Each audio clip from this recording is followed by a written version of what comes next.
So this journey starts just off the SR48, below the Passo Tre Croci Cortina. As you can see, you follow the clearly marked trail number 215 into this forest, stopping first to check it out on this beautiful hiking map. Now once you've decoded the Italian and of course fully understand what it says, you head off to start the trek along this gravel path.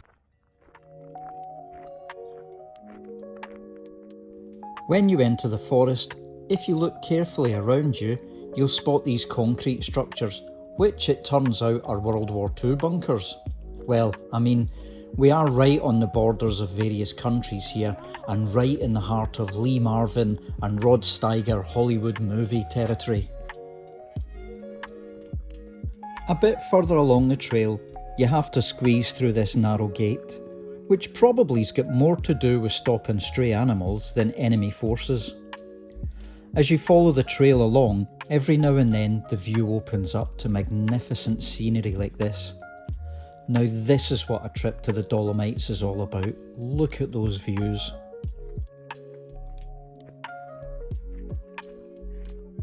Just in case you forget where you're going, there are signs for the trail all the way along. But to be honest, as this is a single track, it is really hard to get lost along here. Eventually, the wide gravel path wears out, and you'll find it narrows and gets a bit rougher. Well, I say rougher, this is the easy bit, wait till you see what's coming.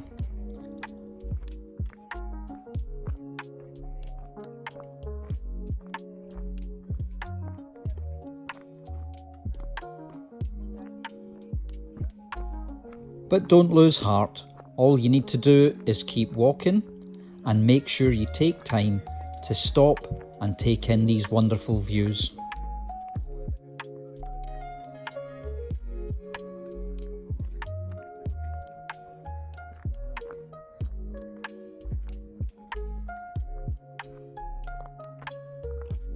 From time to time, you cross patches like these on the trail, which look like old riverbeds that have carved their way down the mountainside.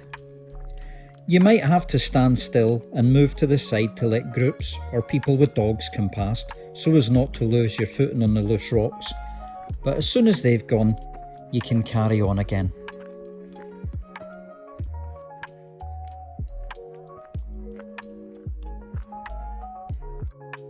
In fact, here's another of those spots just a bit further on, where you can see how the water has changed the landscape drastically. You can also see clearly here how busy this trail can be. Look at all those people up in front and the people coming past. There's a nice drop here, but after you've had a look, carefully watch where you're going so that you can pick your way across the obstacles in front.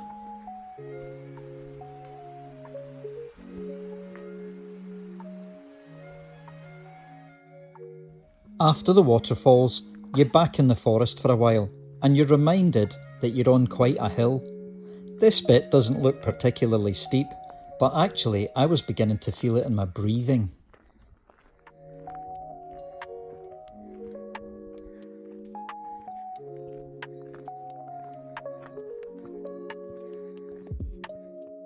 You can see the further you go along the track here, the steeper it becomes. The ground is also getting a bit broken up by the tree roots and the rain. These patterns made by the tree roots quite often make me think of Tolkien and the Lord of the Rings. Not sure why, I think they just look a bit elven.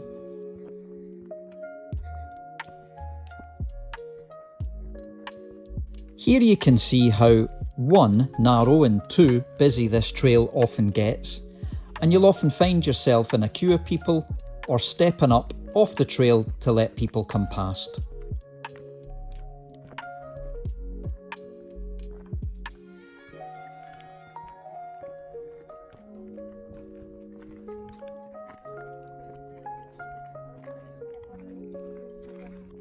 Okay, I'm going to stop talking for a wee bit and just leave you here with the amazing views and a bit of music for a while.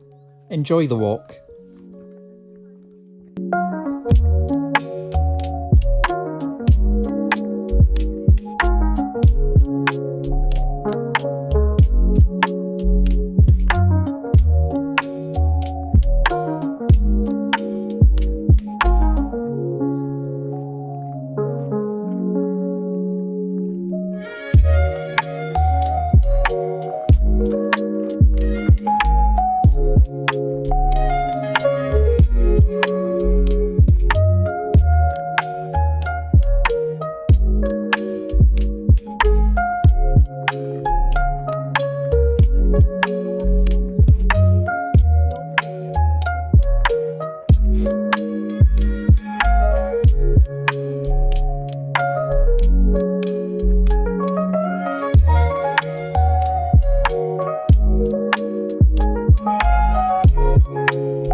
Soon, after a bit of walking uphill, you'll reach the start of the more tricky, scrambling part of the trail. The views, while you wait your turn to climb, are still absolutely amazing.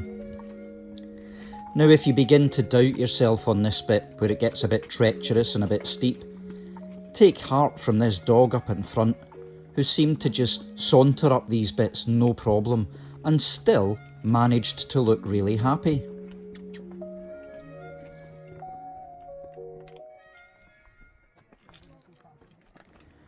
I mean, is it me, or is this dog actually smiling as it goes up these hills?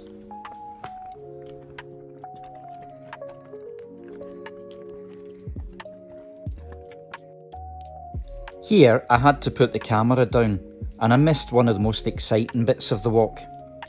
Where the arrow is pointing now, you have to climb up a big slippy rock, finding hand and footholds as you go, before climbing up this handy set of stairs.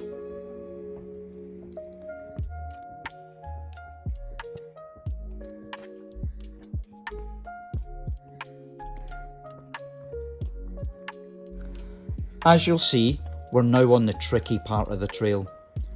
The path here gets to its narrowest and its rockiest, and with some steep climbs, everybody slows right down. But luckily, the views are breathtaking, so it's a good spot to take a rest and take on some water.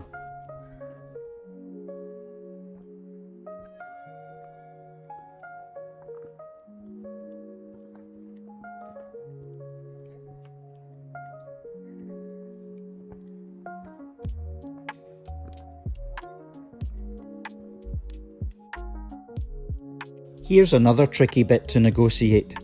The path is really narrow and the drop to the side is treacherous, so you have to take your time and wait your turn.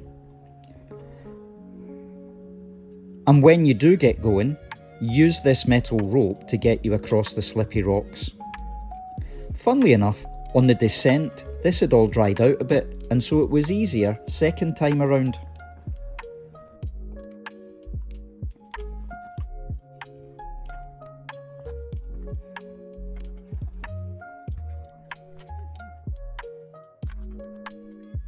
This spot around the corner is not exactly a place for those with no head for heights. What a drop! What a view! Or as Bruce Smart would put it, look at that! We're getting near the top here now, but there's still a bit of rockular scramblage to do and some narrow ledges to negotiate. Taking care, of course, to give enough space to the passing tourists, who are obviously way more important than we are.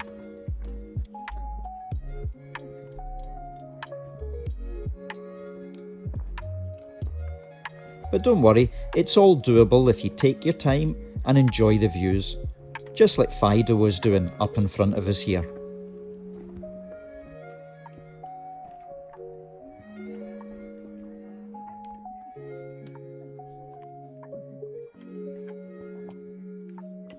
And this is the last tough part of the walk.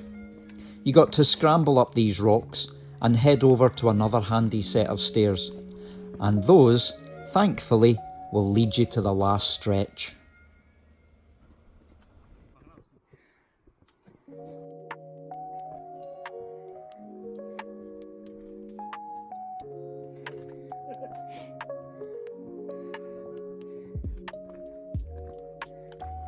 You just know when you've reached the top here.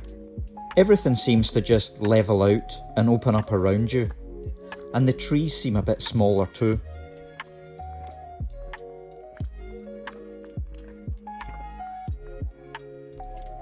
Your choice here is to go to the right to the lake, or to the left up to the Refugio. Obviously, since you've walked all this way, it's definitely lake first. So all you have to do is follow this path along, over a few more rocks and wooden bridges and so on. But don't worry, it's nothing like the ascent you've just had.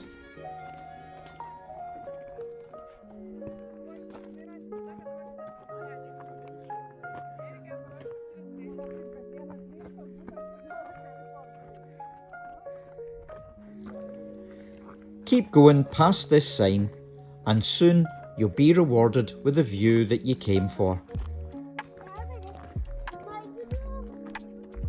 Tourists, lots and lots of tourists.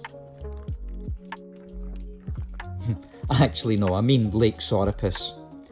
And yes, it is actually that blue. This isn't a camera trick.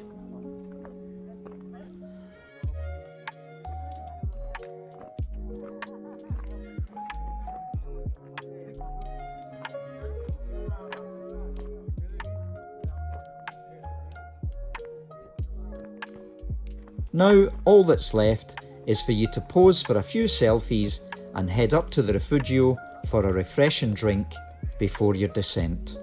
Well done, you made it.